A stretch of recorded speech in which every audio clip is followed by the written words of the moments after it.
इसके लिए पूजन करने वाला पूजक होना चाहिए और जिनकी पूजा की जा रही है वह पूज्य होना चाहिए। और पूजक जो पूज्य के गुणों में अनुराग करता है ऐसी पूजन होती है। और जो पूजन करता है तो उसे उसका कुछ फल भी मिलना चाहिए। अपन इन चार बातों का विचार करेंगे। पूज्य, पूजक, पूजन और पूजन का फल। आप और हम सभी नित्य प्रतिदिन देव दर्शन पूजन करते हैं।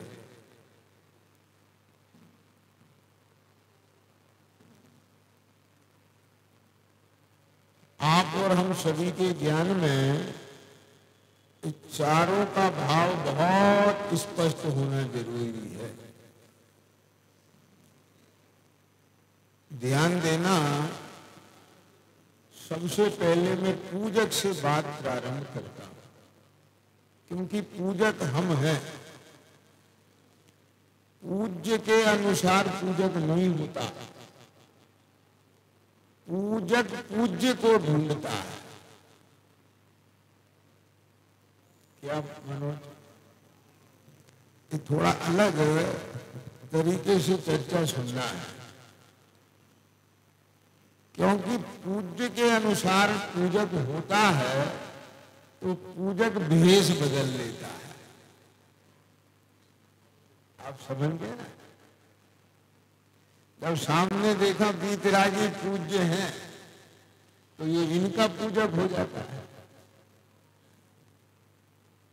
और उनकी पूजा प्रारंभ कर देता है। विवेक, समझ रहे हो ना? इसलिए सबसे पहले ये विचार करने की जरूरत है कि हम किसके पूजक हैं। क्या बच संजय, समझना बात। पूजक कौन है? यहां जितने लोग बैठे हैं सब कहेंगे हम हैं। और पूज्य कौन है? कि भगवान है, और पूजा हम कर ही रहे हैं। लेकिन अपन विचार करो बहुत शांति से कि जो हम पूजक हैं तो हम वास्तव में क्या चाहते हैं। देखो, ध्यान देना, पूज्य के गुणों में अनुराग का नाम पूजन। अभी मैं सामान्य अर्थ कर रहा हूं। पूज्य के गुणों में अनुराग, इसका नाम पूजा। और जिसके गुणों में अनुराग वो पूज्य, और जो वैसे गुण अपने में प्रकट करना चाहे वो पूजक, और गुण प्रकट हो जाना पूजा का फल। क्या बोला? समझ गए ना? फिर से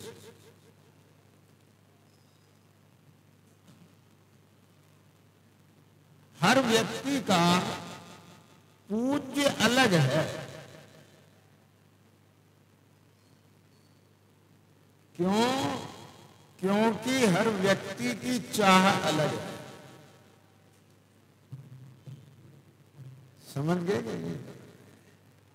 हम द्रव्य रूप से भगवान की पूजा कर रहे हैं, लेकिन भावों में किसकी पूजा चल रही है? और बताएं, इन भगवान की पूजा भी किस इंटेंशन से कर रहे हैं, इन्हें किस अभिप्राय से पूजा कर रहे हैं? समझ गए ना? यहां से निकल के आएगा रोग कि हम वास्तव में कौन से पूजक हैं और हमारे पूज्य कौन से हैं। बात समझ गए ना? यदि हम इन भगवान की पूजन का फल अनुकूल संयोग चाहते हैं, या अंदर में ये भावना पड़ी है कहीं कि भगवान की पूजा करने से उत्तम गति होती है, जैसे मेंढक को देव पद मिल गया, क्या समझ में आया? यानी भगवान की पूजन से पुण्य बनता है और पुण्य के फल में अनुकूल सामग्री मिलती है। ये बात कहीं कोने में पड़ी है और इसी अभिप्राय से हम भगवान की पूजा कर रहे हैं, तो हमारा पूज्य भोग है। समझ में आया क्या? ये भोग की विषय सामग्री हमारा पूज्य है और हम इंद्रिय के विषय भोगों के पूजक हैं। बात समझ गए कि नहीं? यानी हम क्या चाहते हैं कि हम अनुकूलताएं चाहते हैं, हमें पंचेंद्रिय के अनुकूल विषयों को भोगना चाहते हैं, हम पद प्रतिष्ठा चाहते हैं, हम ख्याति मान चाहते हैं। समझ में आया ना? हम जगत में बड़ा दिखना चाहते हैं, बड़ा होना चाहते हैं। अब वो बड़ा भले ही धन से बड़ा हो जाए, बड़ा चाहे रूप से बड़े हो जाएं, समझ गए ना? बड़े चाहे पढ़ाई लिखाई से बड़े हो जाएं, क्या क्या? बड़े चाहे तप त्याग में बड़े हो जाएं, बड़े चाहे ज्ञानाभ्यास से बड़े हो जाएं। विवेक समझना, बहुत मार्मिक चिंतन की बात है, करने लायक। अभी ये भजन पढ़ रहे थे ना आत्मचिंतन की, ये वास्तव में अपने अपने परिणाम और अभिप्राय के चिंतन की चर्चा चल रही है। और इसे आप यहाँ तो सुन रहे हो, अच्छे से यहाँ विचार करो, बहुत अच्छी बात है, लेकिन रात के समय बिल्कुल एकांत में बैठ के चिंतन करना कि आखिर हम किसके पूजक हैं। धीरे समझ में आ रहा है ना? देखो एक बात बताऊं, ज्ञान और विरागता यानी वीतराग विज्ञानता, या तो आत्मा इनका पूजक होता है और या पूरे संसार का पूजक होता है। एक साथ दो का पूजक नहीं हो सकता। एक क्यों? क्योंकि ये दो बिल्कुल पूरब पश्चिम की जाति के हैं, राग और विराग, संसार और मुक्ति, बंधन और मोक्ष, आकुलता निराकुलता। आप समझ गए ना? ये बिल्कुल पूरब पश्चिम है। तो एक साथ आप पूरब और पश्चिम को तो नहीं पकड़ सकते। क्या समझ? कोई ये कहे कि नहीं नहीं ऐसा नहीं है, हमें वीतरागता भी चाहिए, हमें पैसा भी चाहिए, ये नहीं चलेगा।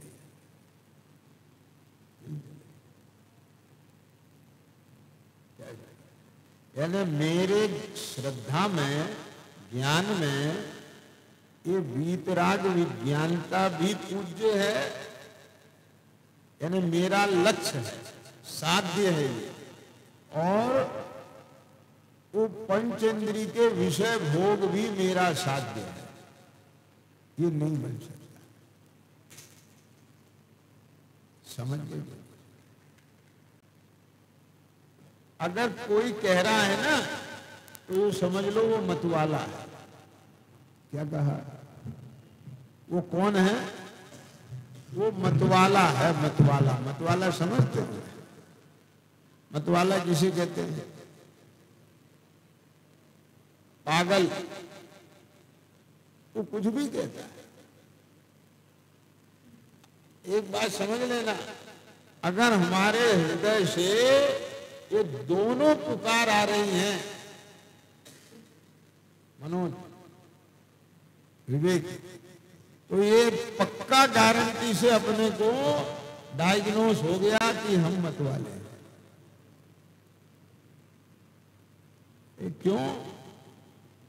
कि माता माता होती है और पत्नी पत्नी होती है। बात समझ गए ना? यदि माता और पत्नी दोनों एक दिखाई देती हैं तो मत वाला है। क्या क्या बात को पकड़ना। मां ममता देती है, मां भोग की विषय नहीं है। बात समझ रहे हैं? तो इसलिए मां और पत्नी समान नहीं दिख सकते। क्या कहना?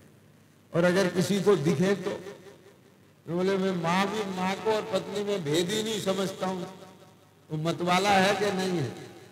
तो ऐसे ही संसार, विषय भोग, अनुकूल सामग्री, बाह्य संयोगों से बड़ा दिखना, बाह्य संयोगों से बड़ा होना, उसमें अपनी पूज्यता मानना, उससे अपनी प्रभुता मानना, उसमें अच्छा लगना, उन संयोगों की चाह, ये हो गया एक तरफ। और दूसरी तरफ हो गया वीतराग विज्ञानता, दूसरी तरफ हो गई निराकुलता, दूसरी तरफ हो गया केवल मैं।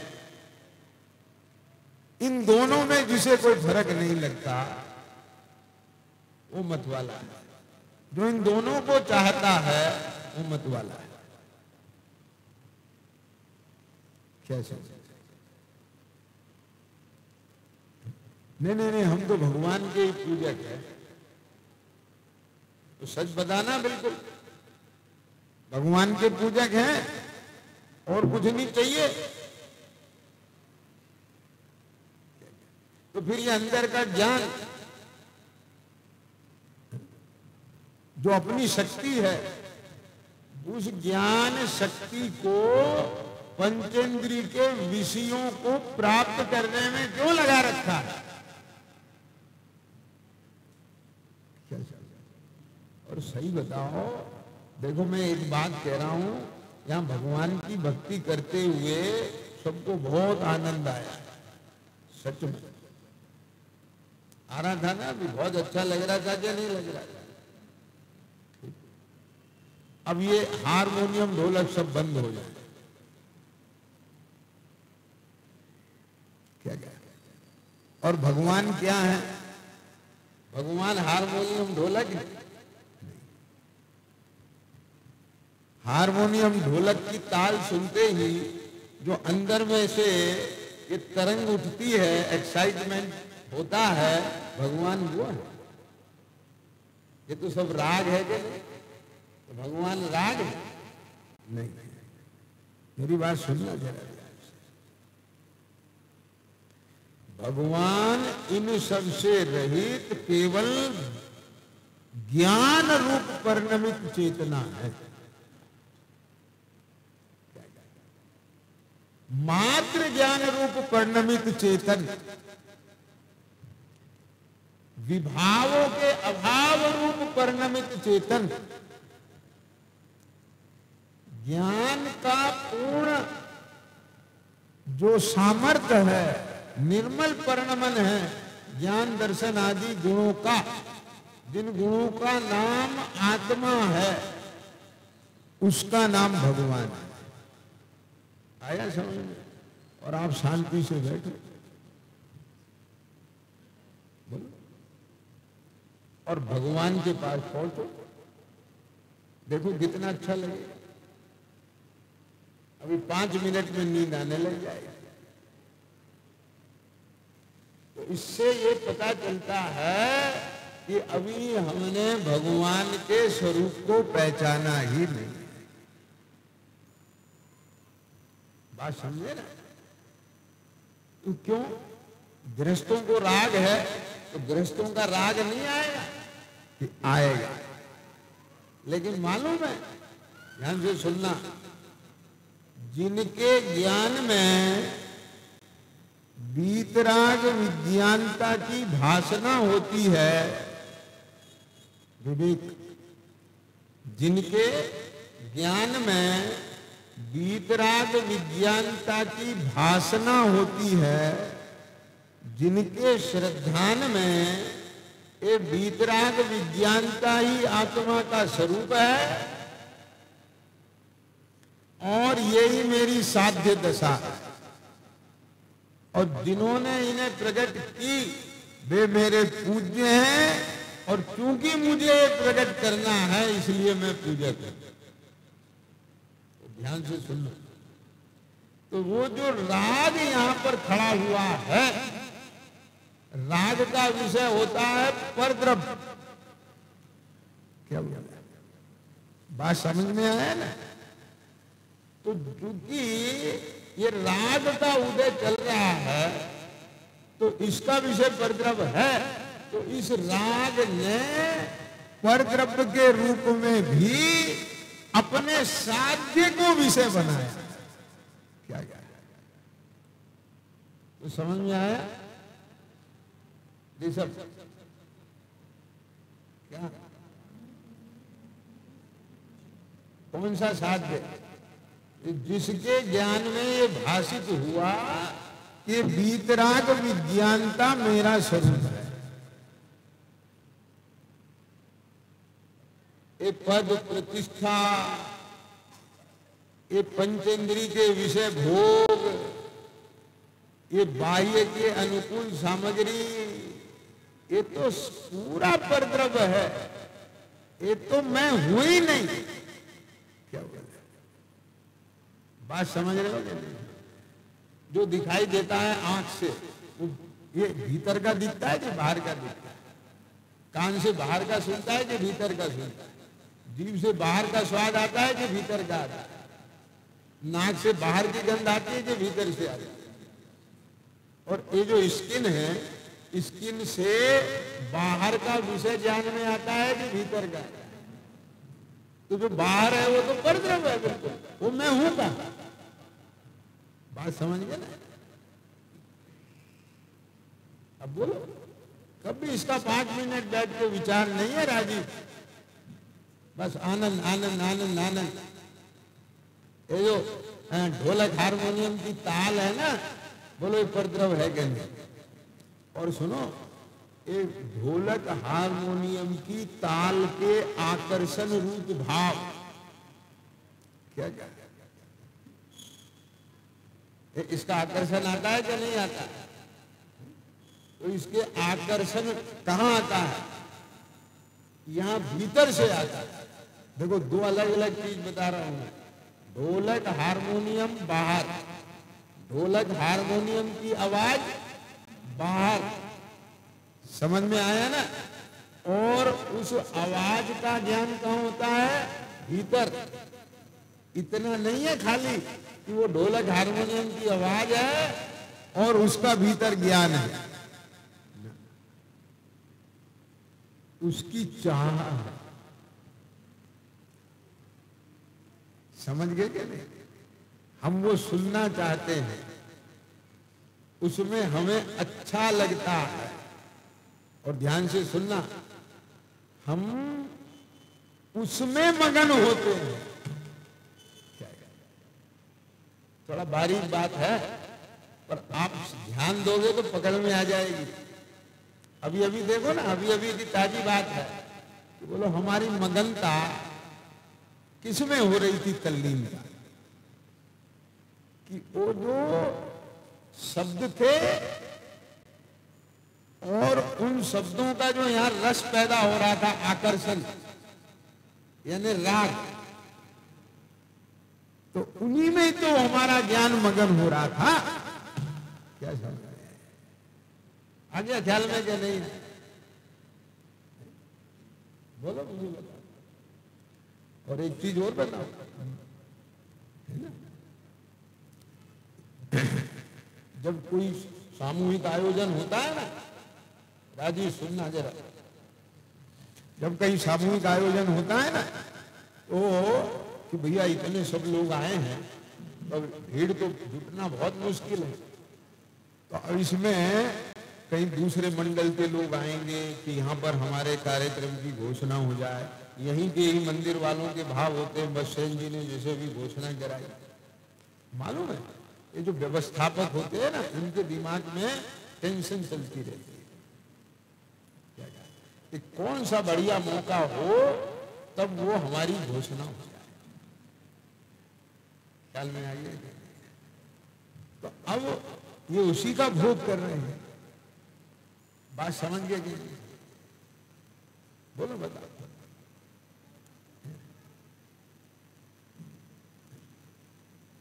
आप समझ गए ना? और अगर यहां पर 20-30 नामों की घोषणा हो जाए तो पूजा का फल मिल गया। क्या नहीं रहे? बोलो, विवेक समझ में आ गया क्या नहीं? क्यों? क्योंकि उनका साध्य तो यही था। मनोज समझ रहे हो ना? वे तो, उनकी तो यही धारा चल रही थी, पूजा इसी की चल रही थी। मैं उनकी आलोचना के लिए बात नहीं कह रहा, उनके भी ज्ञान में भेद ज्ञान की बात आए और इस माध्यम से आप सबका भी रोग आपके ज्ञान में आए, ये बात कह रहा हूं। आई समझ में? चलिए सच बताओ, इन सब भावों से पार ये जो असमान जाती है, मनुष्य पर्याय है, जो बैठ करके अर्घ चढ़ा रहा है, इससे पार, और जो ये भाव चल रहे हैं जितने मैंने बताए, इन सब से पार, जो केवल ज्ञान मैं चेतन तत्व है, वो कितने ज्ञान में आया? बोल बोला आया? और जिनकी हम पूजा कर रहे हैं वो इन सबसे पार, बस ज्ञान आनंदमय, ज्ञान आनंदमय, ज्ञान आनंदमय परिणत चैतन्य है। वो उसको कितनों के ज्ञान ने अपने अनुमान में लिया, और ज्ञान उसको अनुमान में लेकर के उसमें प्रसन्नता का अनुभव करे, उसके प्रति उसको ऐसा मैग्नेटिक खिंचाव हो, क्या आनंदमय दशा है और क्या आनंदमय स्वरूप है, और उसे लेकर के जो उसका राग है वो मस्त हो जाए, इसका नाम पूजन है। ख्याल में आ गया? यहाँ बाजों का नहीं है राग, तो उसको, उसकी ध्वनि, उसकी राग, आज ये वाली भक्ति होना चाहिए। आप समझ गए क्या? नहीं उसका कैसा? बोलो सच बताओ, 2 घंटे में अपने ज्ञान में कितनी दफे इन सब राग से पार अपना ज्ञान स्वभाव विषय बना, ख्याल में आया, उधर ख्याल गया। बोलो बताओ, क्यों नहीं रहे? बोलो बससेन जी बताओ, 10-20 दफे गया ख्याल है? अरे वो नहीं पूछ रहा हूं मैं, चल रहा है तो जाएगा, ये तो बात सही है, पर गया कि नहीं गया ख्याल? ख्याल में कितनी दफे आया, ये हमें विचार करने की बात है। देखो मेरी बात समझना, यहां पर जितने भी छंद चल रहे थे उन सब में विषय वही था। क्या तो उस वाचक जब वही है तो वो वही सब उपयोग में घूमेगा। लेकिन मनोज, क्या नितिन, समझना बेटा कि ज्ञान उस सबको गौण करके ये सब विकल्प, राग, मोह, इन सबको गौण करके और केवल उस ज्ञान भाव को ऊर्ध करे, क्या तो तब उसके प्रति जो अंतर में भक्ति आती है, अनुराग उत्पन्न होता है, वास्तव में तब सच्ची पूजा होती है। तो वो पूजा करने वाला जो श्रद्धावान है वो है पूजक, और उसके राग परिणति में ऐसे वीतराग विज्ञान में अरहंत सिद्ध जो पूज्य हैं, उनके प्रति जो भाव बहुमान का आता है वो है पूजन, और उसका फल क्या चाहता है वो? उसका फल चाहता है वीतराग विज्ञान का, मेरे भी इस राग का भाव होकर ऐसी वीतराग विज्ञानता प्रकट हो। अब बात समझ में आया क्या नहीं? अब देखो एक ही चीज महसूस करो, मैंने अभी बोला है कि जब कोई विकल्प चल रहा होता है ना, तो हमारी सारी चेतना उसी में लग जाती है। मैं इसका उदाहरण ऐसे दूं कि शास्त्र सभा होती थी ना पहले जमाने में, तो उसके बाद एक भजन पढ़ा जाता है, समझे ना? क्यों पढ़ा जाता था ना? अब तो नहीं रही वो परंपरा। तो मालूम है कुछ लोगों को शास्त्र सभा के बाद भजन पढ़ने का बहुत रस रहता है, देवेंद्र, है ना? वो मालूम है वो क्या क्या वो बिल्कुल आज कौन सा भजन पढ़ना है उसे बिल्कुल रेडी रखना और एकदम अलर्ट रहना। क्यों कि इधर वक्ता का कथन पूरा होते ही तेरा भजन शुरू नहीं हुआ तो दूसरा चालू कर दे। समझ गए कि नहीं? तो मतलब उनका आधे से ज्यादा उपयोग तो इसी में लगा है, हैं? नहीं, वो तो सब भागचंद जी, बुद्धन जी, ध्यानत राय जी, इन सब के ही पढ़े जाते थे। मतलब कहने का ये है कि उसका चित्त कहाँ लगा रहता था, आप समझ रहे हैं ना? मुझे ये बात बताना है, तो बताओ तो वो किसकी पूजा कर रहा है? अपने विकल्प की कर रहा है कि नहीं कर रहा है? नहीं, वो तो भगवान के जिनवाने की स्तुति है, भगवान की भक्ति है, उसका भाव तो उसके लिए है। तो फिर कोई भी पढ़े ना तो उसी में परिणाम मगन करे, उसको यही क्यों है मैं पढ़ूं, मैं पढ़ूं, मैं पढ़ूं। विवेक समझ में आएगा? आलम्बन ही चाहिए तो आलम्बन तो किसी को भी पढ़ने से मिले, लेकिन समझ गए कि नहीं समझ? तो कहीं ना कहीं उसको ए भी पड़ा हुआ है, अरे कहीं ना कहीं सीधे सीधे पड़ा हुआ है कि मैं पढ़ता हूं, समझ में आया? मुझे अच्छा लगता है, चार लोग देखते हैं, समझ में आया? सबके बीच में मेरा वो होता है, नहीं तो कौन पूछे? ख्याल में आ गया?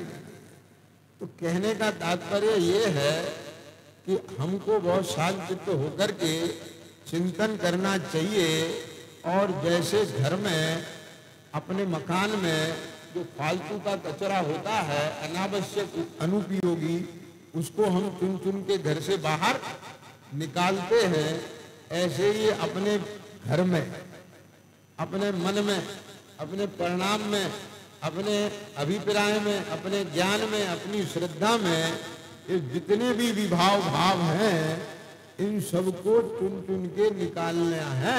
ये है असली पूजा। ख्याल में आया क्या नहीं आया? लेकिन भैया अगर किसी को यही नहीं पता कि घर में रखना क्या है और फेंकना क्या है, क्यों मालूम है वो क्या करेगा? समझ गए ना? कि बोले सोना चांदी तो कुछ काम नहीं आता, ये तो खाया पिया भी नहीं जाता, इसे तो लोहे वाले को तुलवाओ। और ये चना मुरमुराए तो खाने की चीजें, इसे रखो। समझ गए ना? तो इसलिए सबसे पहले आपको ज्ञानाभ्यास में चित्त लगाना है।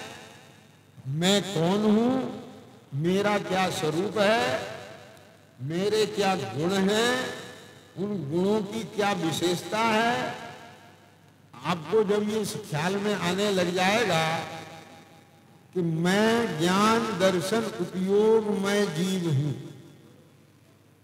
मैं दर्शन ज्ञान चारित्र स्वभावी जीव हूं, मेरे पास ये 3 रत्न हैं, इन रत्नों की क्या कीमत, इनकी बहुत बड़ी कीमत है। ज्ञान अगर नहीं जाने, श्रद्धा अगर विश्वास नहीं करे और चारित्र में लीनता ना हो,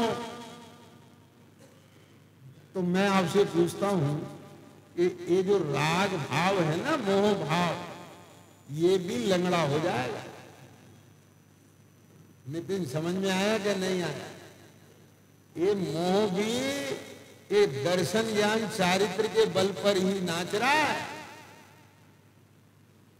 विवेक क्या जाएगा? तो समझ में आया ना?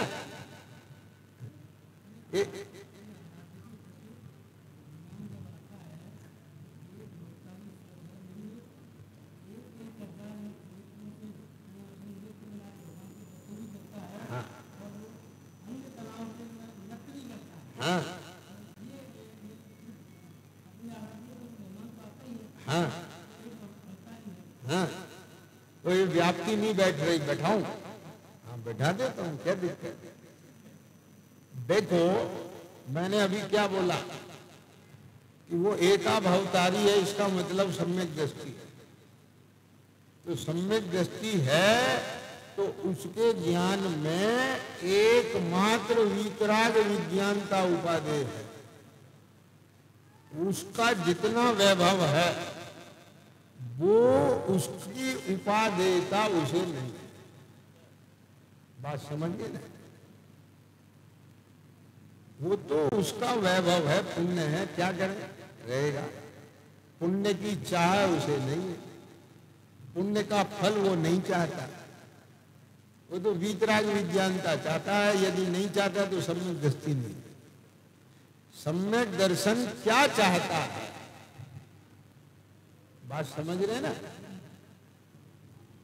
यदि बाहर का विषय चाहता है तो वो राग चाहता है, और जो राग चाहता है सम्यक दर्शन उस राग को ही नहीं चाहता। क्या आप समझ गए कि नहीं? जो राग है ना वो सम्यक दृष्टि स्वधर्म नहीं है। सम्यक दृष्टि स्वधर्म का भी जो राग है वो राग तो आश्रव है। क्या?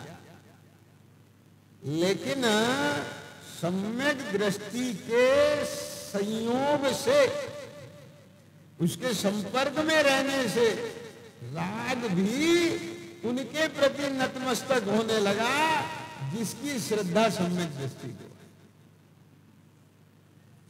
क्या बोला? तो समझ में आया क्या नहीं आया? अरे हमारे साथ कोई रहेगा तो वो हमारे साथ आएगा तो भगवान का दर्शन करेगा क्या नहीं? वही खाएगा क्या नहीं खाएगा जो हम खाएंगे? आगे समझ में क्या नहीं है? तो वो जो राग है, उस राग की आड़ में अपने राग को पुष्ट नहीं करना। मैं क्या बोल रहा हूं? क्या राग को पुष्ट कौन करेगा? राग को पुष्ट करेगा ज्ञान। राग को उपादेय कौन माने जानेगा? ज्ञान श्रद्धान। और यदि ज्ञान श्रद्धान राग को उपादेय मानेगा तो वो फिर सम्यक ज्ञान सम्यक दर्शन नहीं रहेगा। लेकिन सम्यक दर्शन सम्यक ज्ञान के साथ, चाहे वो स्वधर्म हो, चाहे वो तिर्यंच हो, चाहे वो मनुष्य हो, चाहे स्वर्ग का देव, कोई गति का जीव हो, सम्यक दर्शन सम्यक ज्ञान के साथ जितना राग होगा वो राग भी वीतरागता के प्रति समर्पित होगा। आई समझ में? ये विवक्षा अलग है। और ये सम्यक सोधर्म इंद्र भी भगवान की ऐसी भक्ति करता है तो इसमें हम उस राग को उपादेय नहीं मानते। बात समझ में आया क्या नहीं है? क्या क्या ये जो भेद विज्ञान है, इस भेद विज्ञान के साथ भले ही उपयोग रूप ज्ञान इस भेदात्मक विचार में ना लग के पूरा वहां राग के साथ ज्ञान तन्मय है, लेकिन राग की उपादेयता पूर्वक तन्मय नहीं है, राग की हेता पूर्वक तन्मय है।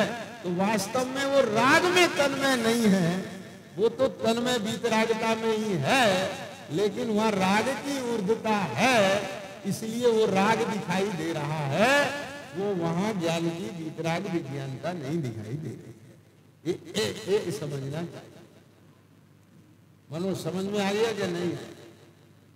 क्या क्या यहां अपना अंतरंग अभिप्राय को देखने की बात है, और ये ऐसे नहीं दिखेगा। यदि दिख जाएगा तो मिथ्यात्व नहीं रहेगा। क्या बोला? क्या समझ में आया? यदि वो अंतरंग का मिथ्या अभिनिवेश दिख गया तो फिर रहेगा नहीं, और उसकी तीव्रता में वो दिखता नहीं। क्या क्या विवेक क्या कह गए? नहीं समझ में आया कि जिस विचार से ऐसा भेद ज्ञान उदित होता है वो मिथ्यात्व के तीव्र उदय में आता ही नहीं है। क्या समझ गए क्या नहीं?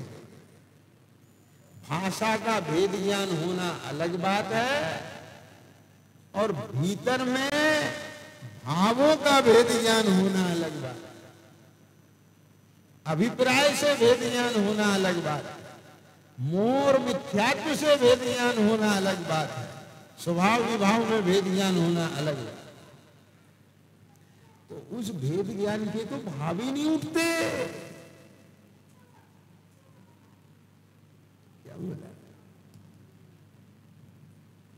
जिसे ऐसा लग रहा हो कि मुझे नींद आ रही है, वो अभी सोया नहीं है नींद में। क्या क्या असली नींद तो वो होती है जिसमें ये लगता है मैं सो नहीं रहा हूं, सोता हुआ करे सब काजा। ख्याल में आ गया क्या नहीं आया? क्या क्या अभी भेद ज्ञान तो है नहीं, और लग रहा है मुझे भेद ज्ञान हो गया है, ये मिथ्यात्व की पराकाष्ठा। क्या समझ? लेकिन समझ में आया क्या नहीं आया? कहने का तात्पर्य ये है, क्यों भाई एक चीज बताओ मुझे कि थोड़ा सा आपके मन में भ्रम आ जाए, है ना, क्या अपने घर का दरवाजा ताला सही लगा क्या नहीं लगा, तो उसे पकड़ के देख लेते हो कि नहीं देख लेते? क्यों? कहीं सफर में कि सामान ठीक से है भी कि नहीं, पूरा गिन लेते हो कि नहीं गिन लेते? तो ऐसे ही अगर 2 घड़ी बैठ करके आत्मचिंतन करना पड़े तो उसमें आपको ऐसा क्यों लगता है कि हम अंडर एस्टिमेट हो रहे हैं? क्या नहीं समझ में आया? तूने तो एक और एप्पल वाली बात है, अब तो हम एमए में पहुंच गए, मालूम है? इन चिंतत सब सुख जागे, जिमि ज्वलन पवन के लागे। मैं आपसे एक बात कहता हूं कि बोलो शरीर आत्मा अलग अलग है कि नहीं है? बोलो जल्दी बताओ। अलग अलग हैं? जानते मानते हो ना? अब बैठ करके यही विचार करोगे शरीर आत्मा। अब इसमें क्या विचार करें, वो तो अलग ही। तो फिर क्या करना? अब तो उपयोग तो कहीं और लगाओ। क्या क्या ये तो आ गया ज्ञान में, अब तो उपयोग को तेरे ज्ञान में ही नहीं आया। यदि तुझे शरीर से भिन्न आत्मा ज्ञान में आता तो तेरा उपयोग कहीं और लगता ही नहीं। बार बार भिन्न पड़ के अपने में आता। क्यों? कि अपने में जो उसे स्वाद आता है वो कहीं नहीं आता। आगे समझ में गए? इस बात का प्रमाण आगे समझ में गए नहीं? बोले अब क्या करना? अब क्या करना? आत्मा और शरीर को तो अलग जान लिया, अब क्या करना? ये जान लिया तो जानते रहो, ये करना और क्या करना? ये तो जान लिया, अब क्या जानते रहे उसमें? तो इसका मतलब ये है तूने जाना ही नहीं। पक्की बात, गारंटी। कहीं अपने में ऐसे भ्रम से ये मोह, आश्रव भाव आस्तीन के सांप की तरह से पलते ना रह जाएं। विवेक क्या कह रहा हूं? इस दुनिया में आदमी को खतरा बाहर के सांपों से नहीं होता,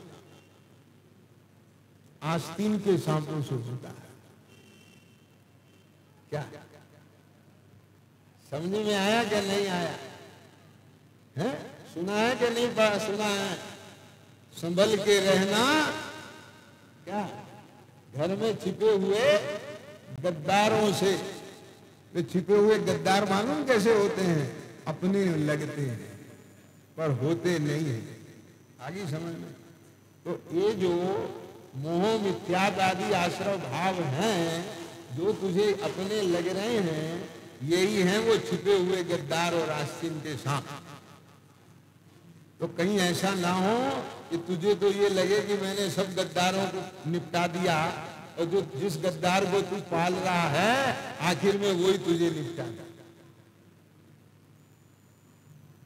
नहीं समझ में आई? अभी तो नहीं निपटाएगा वो, क्योंकि पहले तो वो तेरे से सबको निपटवाएगा और जो जब तू सबको निपटा देगा जो फिर वो तुझे निपटाएगा। क्या है? वो तो तुझे आखिर में एक तिरस्पर्याय की स्थिति पूरी करा के केंद्रीय पर्याय में ले जाके डालेगा जब तुझे समझ में आएगी। क्या क्या? उससे पहले समझ में आ गई तो तू उसे निपटा देगा। विवेक समझ में आया क्या नहीं आया? तो इसलिए भैया मैं फिर से कह रहा हूं कि शांति से बैठ करके इन चार बातों का विचार करना, तो तब आज विधान और ये पूजन करना सार्थक होगा। कि पूजक, पूज्य, पूजन और पूजन का फल कहीं से भी पकड़ लेना तो आपको चारों परत खुल जाएंगी। फल हम क्या चाहते हैं यहां से पकड़ लो। फल में हम क्या चाहते हैं कि अगर हम सुख सामग्री चाहते हैं, बाहर के अनुकूल सहयोग चाहते हैं, तो समझ लो हम पूजक उन्हीं के हैं और वे हमारे पूज्य हैं और अंदर में तो वासना उन्हीं की है और चूंकि उनकी पूर्ति इस पूजा से होती है, ये जाना माना है, इसलिए ये पूजा कर रहे हैं। आया समझ में क्या नहीं आया राजीव? क्या क्यों? हम क्या होना चाहते हैं यहां से पकड़ लो। अपने जीवन का लक्ष्य देख लो क्या है। हम क्या बनना चाहते हैं, क्या दिखना चाहते हैं, क्या होना चाहते हैं, यहां से पकड़ लो कि जो होना चाहते हैं, जो दिखना चाहते हैं, वो हमारा पूज्य है और हम उसकी पूजा करते हैं और रात दिन हम उसी की पूजा कर रहे हैं। उसी की पूजा के लिए ये पूजा कर रहे हैं। क्या समझ? बोलो बता। भगवान जी बस पेपर में फर्स्ट आ जाऊं, पास हो जाऊं, तो भगवान जी को पास होने के लिए तूने पूजा की है ना, प्रेयर की है ना। भगवान बनने के लिए तो प्रेयर नहीं की है ना। क्या समझ? बोलो बताओ। समझ में आया क्या नहीं आया? ये सच्ची बात है बिल्कुल। किसी की दिवंगत आत्मा की शांति के लिए आप वो भेजते हैं ना पत्र, क्या है, कभी 2 मिनट उसकी आत्मा की शांति तो बहुत दूर, आपको उसकी आत्मा से भी कोई मतलब नहीं है। सोचना, वो पत्र तो इसलिए भेजा जाता है कि हमारी संस्था का नाम हो जाए। क्या क्या समाज में सबको मिलके रहना पड़ता है, अभी समझ में क्या नहीं क्या है। चलो लोक व्यवहार जैसे चलता हो चले, मैं उसमें कोई बात नहीं कह रहा हूं, लोक व्यवहार तो ऐसे ही चलेगा, लेकिन अपने साथ तो हमारा व्यवहार फॉर्मेलिटी का नहीं होना चाहिए। क्या बोला मैंने? दुनियादारी में तो थोड़ा सा फॉर्मल होना पड़ता है ना, औपचारिक होना पड़ता है ना, व्यवहार निभाना पड़ता है ना, मुंह देखी करना पड़ता है ना। क्या घर में कोई मेहमान आए, मन भी नहीं हो तो उससे प्लेजेंट होके बात करना पड़ती है ना, तो ठीक है, कोई दिक्कत नहीं है। मैं कहता हूं वो व्यवहार जैसे चलता है चलाओ, लेकिन अगर हमने अपनी साथ फॉर्मेलिटी की, क्या क्या अपने साथ इसी प्रकार का व्यवहार किया, तो सोचो उसका फल क्या होगा। अपने प्रति तो ईमानदार होना पड़ेगा कि नहीं पड़ेगा? पड़ेगा, नहीं होना ही चाहिए। और यदि वास्तव में लगता है ईमानदार होना चाहिए, तो आज ईमानदारी से बैठ के चिंतन करना कि मैं किसका पूजक हूं, मेरा साध्य क्या है, मैं क्या चाहता हूं।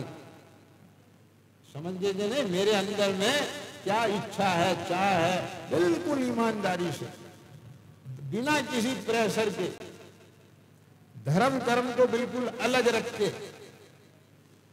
समझ में आया कि नहीं आया? क्योंकि वहां सिर्फ तुम होंगे और दूसरा नहीं है। क्योंकि दूसरे को देखते ही आप बदल जाते हैं। क्या बोला मैंने? समझे ना?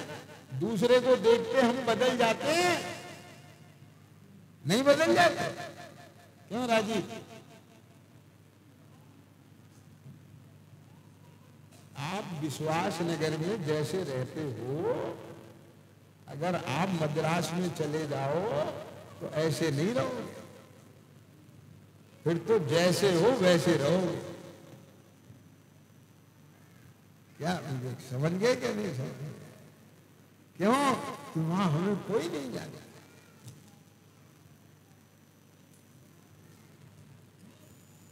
सच बताओ, आप 2-4-5 दिन के लिए आउटिंग पे क्यों जाना चाहते हो? कि यहाँ बहुत सारे प्रेशर में रहते हैं, टाइम टेबल में रहते हैं, शेड्यूल में रहते हैं, कि वहां तो जब मन में आएगा उठेंगे, जो मन में आएगा खाएंगे, जहाँ मन में आएगा घूमेंगे, जो मन में आएगा पहनेंगे, जब मन में आएगा सोएंगे। तो इसका मतलब ये है तुम्हारे मन में वही वासना है। और तुम यहाँ रोज देव दर्शन करने आते हो, पूजन करने आते हो, ये सब करते हो, ये सब तो प्रेशर से करते हो। क्या? अरे जिसके अंदर में वो वासना अंदर से होगी, वो कहीं भी जाएगा, विदेह में जाएगा तो वही करेगा, स्वर्ग में जाएगा तो वही करेगा। क्या बोल? जो जो होगा वही तो होगा ना, जो जो होगा वही तो करेगा ना। क्या? यही देख लो दर्पण। क्या? ये हर समय अपने पास दर्पण होना चाहिए। ये बाहर का दर्पण तो ये चेहरा दिखाएगा, लेकिन ज्ञान रूपी दर्पण ही है जो हमें हमारे भावों को दिखाएगा, अभिप्राय को दिखाएगा। ये जब तक नहीं देखेंगे तब तक अपने साथ ईमानदार नहीं है। बिल्कुल समझ में आया कि नहीं? तो इसलिए मैंने कहा कि आप बिना किसी ग्रंथ क्या कहते हैं, शास्त्र क्या कहते हैं, हमें कैसा होना चाहिए, सब छोड़ दो, बिल्कुल अलग अलग रख दो। 5 मिनट के लिए, 10 मिनट के लिए और एकांत में बैठ के विचार करना कि वास्तव में हम क्या चाहते हैं। चोर को खुला छोड़ दो, उसे ये पता नहीं होना चाहिए कि तेरे ऊपर किसी की निगाह है, तब वो अपने घर जाएगा। क्या कहते हैं, समझ में आया क्या नहीं?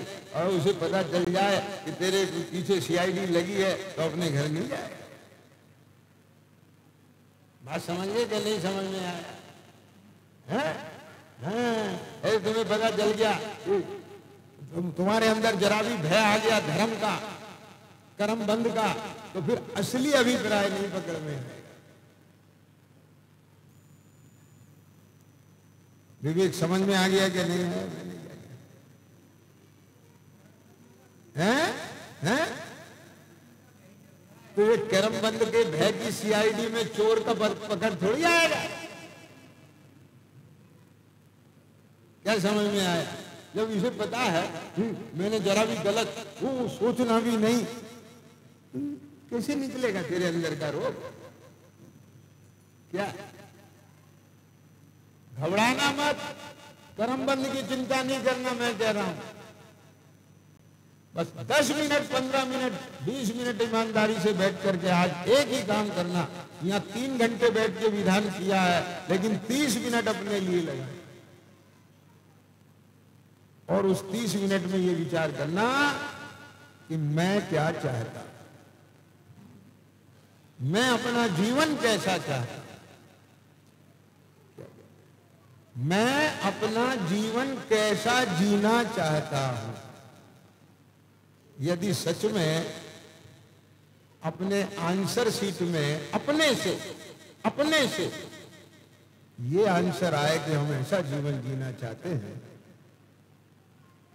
और कुछ नहीं चाहते, मैं रहूं आप में आप नहीं, तो समझ लेना ये हमारे पूज्य है और हम इनके पूजक है। हमारी पूजना सच्ची है और उस सच्ची पूजा का फल ये अवश्य आए। और अगर ये जीवन जीने का नहीं आता है आंसर, कोई और जीवन अभी हम जीना चाहते हैं, तो सच में हमारा पूज्य वो फल है और हम इनकी पूजन के पुण्य बंध से वो फल चाहते हैं, तो कर्म वो ही फल देगा। ये जिस भाव से राजा की आजीविका करेगा, राजा उसे वो ही फल देगा। बात समझ में आ गया क्या? तो आज अपन ने चर्चा की पूज्य, पूजक, पूजन और पूजन का फल। तो अब आप सब देख सकते हैं कि हम कौन सी कैटेगरी के पूजक है, कौन सी कैटेगरी की पूजन कर रहे हैं, कौन सी कैटेगरी का पूजन का फल चाह रहे हैं और हमारे पूज्य क्या हैं। इन सब का आप विचार करेंगे इसी मंगल भावना के साथ कि आप सबका भी पूजन का फल ये दशा बन जाए और सच्ची पूजा हो जाए, ऐसी भावना के साथ ओम नमः सिद्धि।